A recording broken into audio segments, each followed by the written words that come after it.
starting a new era, I think, for equity crowdfunding.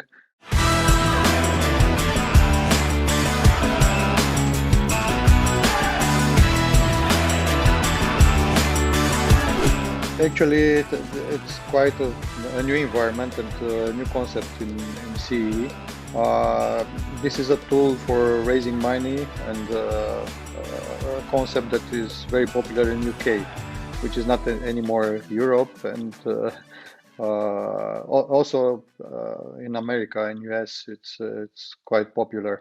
In CE right now, there are, I think, 4 or 5 platforms. We are the only one for equity crowdfunding in this part of Southeastern Europe.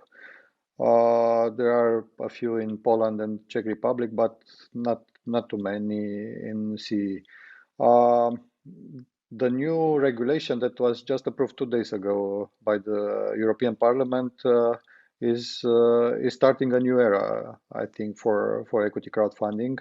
This regulation will be applied across Europe starting with next year, and for sure we'll see new developments based on this new ground.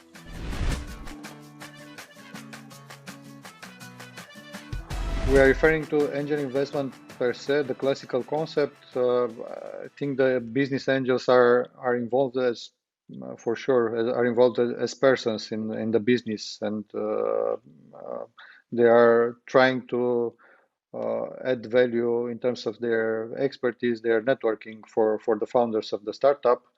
Of course, they don't have the institutional approach, but I think it's more for business angeling is for the early stage startups.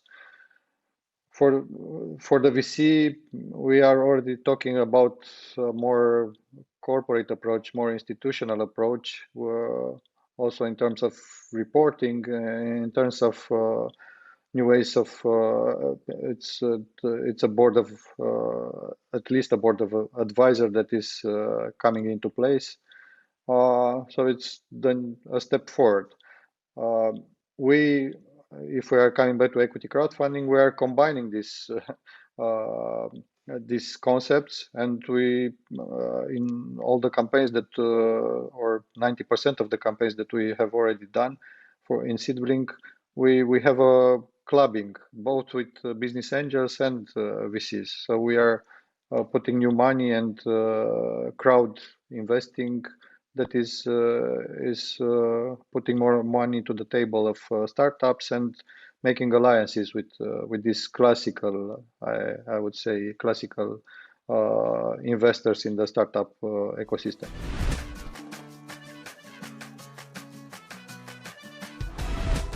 Each startup that has raised money in a sort of clubbing with VCs or business angels on our platform, the deal was already made before organizing the campaign on SeedBlink. So that at least a term sheet, even a shareholder agreement was signed with the institutional investors. Sanopos was an example of this kind of startups that had an agreement. So had an agreement before starting the campaign. Or if the question was how successful was this startup, yeah, Sanopos was performing good and was using in a good way the money raised from the investors. But this was the same with all the others so far, because we have started to provide different reporting to the investors. They were subscribing and investing through SeedBlink, and we want to keep an update of these investors based on the information and the reporting we are pushing the startups to provide, because this is one important feature of the equity crowdfunding. Talking with many investors, you should implement a sort of a corporate governance early stage in the startup, and for sure this is an added value, and it's a journey that is helping you for the future. when maybe you for sure also in the communication with VC, and I hope most of the startups will reach the phase where they will organize an IPO. Or so it's a communication thing that is coming to your to your status quo, and the way that you are communicating is clearly a very important asset each startup and each founder should have.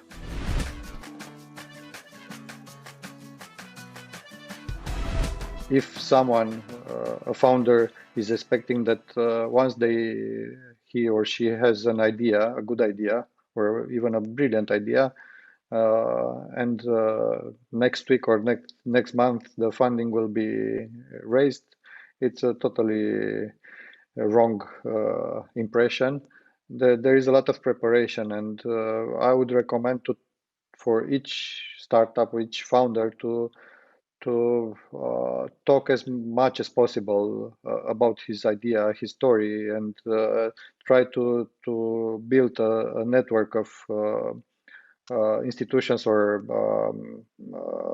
players in this startup funding startup ecosystem in order to better prepare. And each interaction, each discussion is bringing to the table new idea, new perspectives, and all the founders should be. This is one of the most important things. I would recommend to be open for feedback and for adapting uh, uh, into their business model, and to adapt their idea in terms of listening to this kind of discussions, and how the more experienced people in the startup ecosystem is seeing their product or their service. Of course, some of the investors could be wrong, but each discussion, I'm a fan of this of the founders who are open-minded and listen to the ecosystem, and of course listen to their clients, which is the most valuable asset they should bring to the table, accepting the idea, because there are a lot of brilliant ideas but having no clients.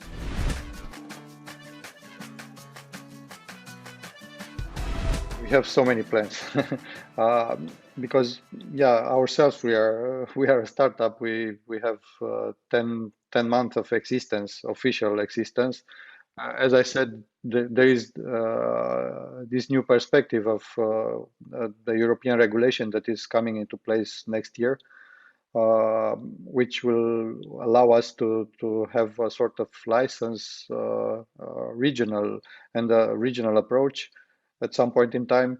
But of course, we are continuing to support the Romanian ecosystem in the next future, because we have seen so many startups that need attention from the investors, or they should be better prepared in order to communicate their idea and their plans. We are investing a lot into the development of our product, because the business was surprisingly raising in a very accelerated rate, but the product itself was not ready for such a success.